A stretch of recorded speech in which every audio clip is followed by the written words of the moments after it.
നായകനായ മഹാരാജ തന്റെ വീട്ടിലെ കുപ്പത്തൊട്ടി കാണുന്നില്ല എന്ന പേരിൽ പോലീസ് സ്റ്റേഷനിൽ കംപ്ലൈന്റ് കൊടുക്കുവാനായി എത്തുകയാണ്.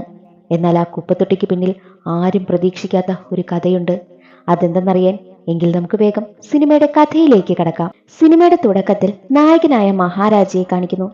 മഹാരാജ ഒരു സലൂൺ കടയിലാണ് ജോലി ചെയ്യുന്നത്. മഹാരാജയ്ക്ക് ഒരു ഭാര്യയും ഒരു മകളുമുണ്ട്. അങ്ങനെ ഭാര്യയോടും മകളോടുമൊപ്പം സന്തോഷമായി മഹാരാജയുടെ ജീവിതം മുന്നോട്ട് പോകവേ ഒരിക്കൽ മഹാരാജയുടെ വീട്ടിലേക്ക് നിയന്ത്രണം വിട്ട് ഒരു ലോറി ഇടിച്ചു കയറുന്നു. വീടിന് മുന്നിൽ തന്നെ ഭാര്യയും മകളും ഉണ്ടായിരുന്നു. എന്നാൽ അവരാണെങ്കിലോ ആ സ്പോട്ടിൽ മരണപ്പെട്ടു.